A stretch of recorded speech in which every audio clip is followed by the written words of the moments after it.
네. 그러면 첫 번째 이슈 확인해 보겠습니다. 트럼프로 네. 가져봤고요. 이게 좀 저 출근하면서 확인을 했던 소식이라서 빠르게 좀 가져와 네. 봤는데요. 이제 우크라이나 그리고 미국이 광물 협정에 합의했다라는 소식들 오늘 전해졌습니다. 네. 앞서 이제 트럼프 대통령이 월요일쯤이었죠. 젤렌스키 대통령이 이번 주 또는 다음 주에 워싱턴에 올 수 있다라고 네. 이야기를 했었고 광물 이 협의에 대해서 매우 가까워졌다라고 이야기를 했는데 빠르게 이렇게 합의가 좀 도출이 되는 모습입니다.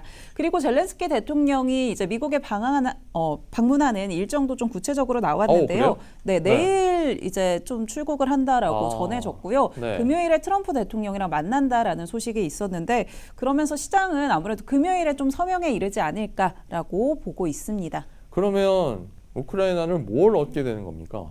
우선은 이 초안 같은 경우는 합의를 했는데 네. 구체적인 부분들, 세부적인 부분들은 지금 이제 실무진들이 좀 협의를 하고 있다라고 이야기가 나오고 있고요. 네. 사실 이제 우크라이나, 그러니까 젤렌스키 대통령이 불만을 가져왔던 게 우크라이나에 대해서 안보에 대해서는 어떠한 이야기도 없었다라고 했잖아요. 그런 부분에 대해서도 조금 수정을 하는 모습들이 보여지고 있습니다. 네. 우선은 좀 일반적인 조항이 들어가 있었다고 해요. 그러니까 미국이 안정적이고 번영하는 우크라이나에 투자하고 또 지속 가능한 평화를 위해서 노력하겠다. 이런 식의 조항이 좀 들어 있었는데 이 부분에 대해 굉장히 좀 구체적이지 않고 그냥 너무 일반적인 이야기잖아요. 그렇기 때문에 네. 김주영 아나운서 네. 이야기하는데 혼자 웃고 있었어요. 네, 왜 소리 안 우셨을까? 내고. 왜 우신 거예요? 아까 그 문구 한번 다시 얘기해 주세요. 네. 미국이 안정적이고 번영하는 이 주권국 우크라이나에 계속 투자를 하면서 지속 가능한 평화를 위해서 노력하겠다. 지속 가능한 평화를 위해서 노력하겠다. 네. 이 얘기는 별 의미가 없는 것 같아요. 네, 그렇죠. 네. 사실 그렇기 때문에 좀 불만을 표출해 왔던 건데 네. 아무래도 시장 흐름이, 그러니까 전반적인 정치적인 흐름이 지금 이제 종전으로 확실히 쏠리고 있잖아요. 그러니까요. 네, 그렇기 때문에 좀 젤렌스키 대통령도 어쩔 수 없다라고 분석을 하고 있고요. 그리고 좀 추가적으로 볼 부분은 여기에서 또 우크라이나에게 요구했던 게 이 5천억 달러 규모의 광물 자원을 제공해라라는 네. 거였는데 이게 굉장히 우크라이나에게 불리한 거잖아요. 그렇죠. 그래서 이런 부분은 좀 빠져 있다라고 하더라고요. 그래서 사실은 뭔가 이득을 얻어간다기보다는 조금 손해 보는 거를 좀 덜어내지 않았나라는 생각이 듭니다. 그런데 그렇게 세부적인 생각해야 거는 되구나. 조금 이제 금요일에 네. 서명하면서 이야기가 나올 테니까요. 그때 또 추가적으로 전달해드리도록 하겠습니다. 아유, 엄청 답답하겠습니다. 땅도 네. 뺏기죠. 광물도 뺏기죠. 안 지켜준다고 그러죠. 맞아요.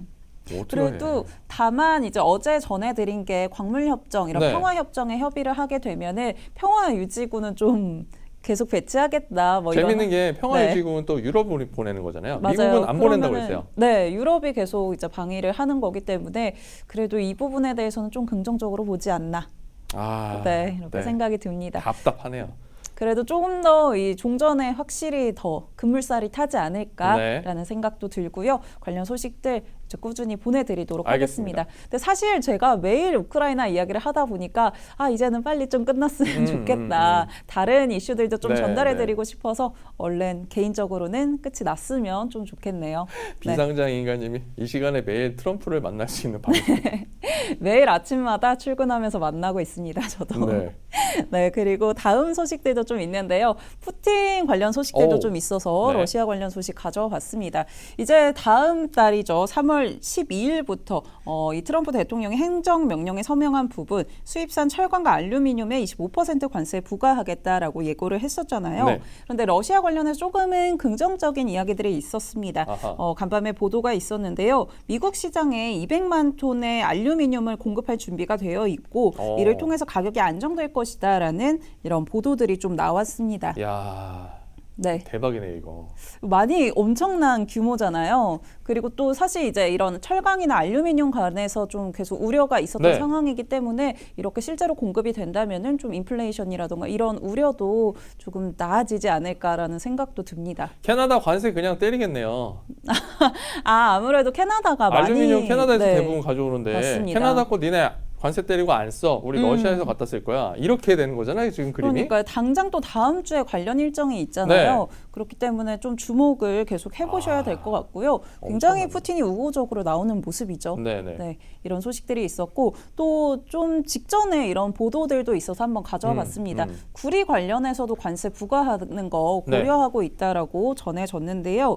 우선은 구리 수입에 대해서 새로운 관세 조사를 명령하는 거를 좀 서명을 했고요. 이 부분 같은 경우는 사실 뭐 여러 국가에서 뭐 수입을 하고 있긴 하지만 특히나 이제 구리 하면은 중국이잖아요. 그쵸. 중국이 세계 시장을 좀 장악하고 있기 때문에 네. 이런 부분을 조금 저지하고자 하는 의도로 보이고 있습니다. 그래서 국가안보조사 시작하라라고 지시했고요. 한국도 근데 사실 우려감이 좀 있는 상황입니다. 그러네요. 지난해 기준으로 봤을 때 구리 제품에 한 5억 7천만 달러를 미국에 수출을 했다라고 하고요. 네. 반면에 미국으로부터 수입했던 구리는 더 규모가 작기 때문에 이런 부분들이 좀 우려감으로 작용하지 않을까라는 생각들이 들고 네. 또 이제 일정이 또 있어요. 안덕근 장관도 이번 주에 이제 미국 방문을 해서 네. 뭐 철강이라던가 알루미늄 관세를 좀 면제해달라라는 요청도 할 것이다라는 소식들이 있는데 관련해서 어떻게 좀 결과들이 나올지도 한번 체크해 보시면 좋을 것 같습니다. 관세 면제해달라고 갔는데 네. 니네 뭐 줄 건데? 이렇게 하면은 우리 뭐 준다고 하나? 또 그 수입하라고 했잖아요. 네. 그 LNG였나요? 아이고야. 수입하고 오지 않을까라는 생각도 드는데 야. 관련해서 조금 체크를 해봐야 될 것 같습니다. 국내 여러분 시장에서도. 이 엔비디아하고 PC 물가지수가 진짜 안 끌어주면 네. 이번 주는 엄청난 하방 압력을 이후에 받을 가능성이 있어. 그러니까요. 일정들이 많이 예정이 되어 있는데 또 이게 다 우려감으로 작용을 하고 있어서 시장 움직임을 좀 잘 주시를 해봐야 될 것 같습니다. 이런 소식들 네. 있었다라고 전달해 드리겠고요. 그리고 이 국방비 관련해서도 좀 소식이 있었는데 사실 이제 앞서서 한 18일쯤에 트럼프 대통령이 미중러 그러니까 이 3국이 방위비를 절반으로 삭감하는 구상안을 좀 내놨었잖아요. 여기에 또 푸틴이 우호적으로 좀 이야기를 했습니다. 아하. 굉장히 좋은 아이디어다, 굿 아이디어다 이렇게 이야기를 했는데 그러면서 중국이 여기에 동참할 수 있다라는 가능성도 좀 내비쳤었죠. 중국이 원하면 동참할 수 있다라고 이야기를 했는데 그런데 중국 같은 경우는 거절 의사를 좀 내비쳤습니다. 이 외교부 브리핑을 통해서 거절 의사를 좀 내비쳤었고요. 그리고 또 이제 먼저 미국과 러시아가 모범을 보여라 이런 이야기들을 했었는데 뭐 이런 국방비 관련해서도 이런 소식들 있었다라는 것도 한번 체크해 보시면 좋을 것 같습니다. 알겠습니다. 네. 다음은 그리고 딥시크 관련해서도 좀 가져와 봤습니다. 이 녀석 때문에 지금 네. 빅세븐이 아주 그냥 죽으려고 그러니까요. 합니다. 네. 뭐 여러 가지 우려들이 있지만 딥시크도 역시나 좀 작용을 했던 것 같고요. 이런 소식이 있었습니다. 이제 R1 모델을 1월에 출시를 했었잖아요. 네. 근데 후속 모델 출시가 좀 앞당겨지고 있다라는 아하. 보도였습니다. 딥시크가 원래는 이 R2 모델을 5월 초에 출시하려고 했었는데 가능한 한 좀 빨리 출시하려고 한다라는 이야기들이 있었고요. 네. 뭐 구체적인 로드맵이 사실 나온 거는 아닌데 조금 더 빨리 시장에 나오지 않을까라는 생각이 듭니다. 그러면 이 새로운 모델 같은 경우는 코딩이 더 당연히 나아지겠죠. 그리고 영어 추론 외에도 다양한 언어로 좀 추론이 될 것이다라고 예상이 되고 있어서 그런 부분들 실제로 출시가 됐을 때 어떻게 업데이트 될지도 한번 관심 가져보시면 좋을 것 같고요. 딥시크 굉장하긴 하지만 허술한 느낌 이렇게 비상장 인간님이 또 올려주셨는데 그쵸? 사실은 어떤 그런 능력적인 부분보다는 비용 절감에 좀 더 맞아요. 초점이 맞춰져 있는 거잖아요. 그러니까 완벽도라고 예를 들면 네. 100이 있잖아요. 네. 100이 있을 때 챗GPT가 뭐 98, 99의 완성도를 보인다 하면 딥시크는 90, 89? 이 정도예요. 그러니까 사람들이 봤을 때 오! 맞아 들어가네, 얼추 맞네, 요 정도 느낌을 갖게 하는 수준까지고 사실은 진짜 정확하다, 맞다라고 하기에는 약간 무리가 있는 상황이거든요. 네, 시장의 초점이 좀 어디에 맞춰질지에 따라서 이게 우려감이 될 수도 있고 또 우려감을 불식시킬 수도 있을 것 같은데 한번 이제 후속 모델 어떻게 나오는지도 관심 한번 가져보시면 좋을 것 같습니다. 좋습니다. 이렇게 이슈들 한번 정리를 해봤고요.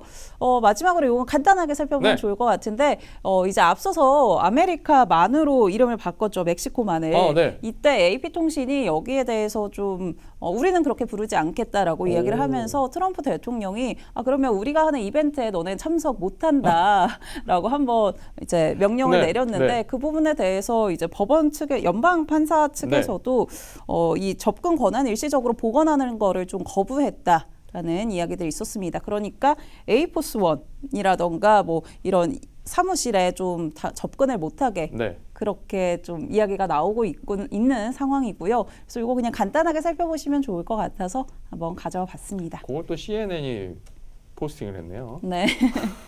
알겠습니다. 그리고 이제 지수 선물 네, 지금 다시 흐름이 한번 조금 확인해 보자. 바뀌었는지도 한번 체크해 보겠습니다. 네. 일단 양전하는 모습입니다. 다우존스 산업평균지수 0.18%, S&P 500이 0.26%, 나스닥 100이 0.38%, 그리고 러셀 2000이 0.37%로 0.3% 내외의 반등세 나타나고 있고요. 빅스 지수는 계속 약세로 나타나고 있습니다. 네, 그래도 조금 안정되는 모습 보여주고 있는 것 네. 같은데요. 국내 시장 정말로 선반영이 됐으면 좋겠다. 그러네요. 네. 재료조정 얘기처럼 네. 선반영이 되었을지 오늘 잘 지켜낼지 확인해 보시죠. 네, 이어지는 박명석 K픽 통해서 여러 가지 힌트들도 또 찾아가 보시면 좋을 것 같습니다.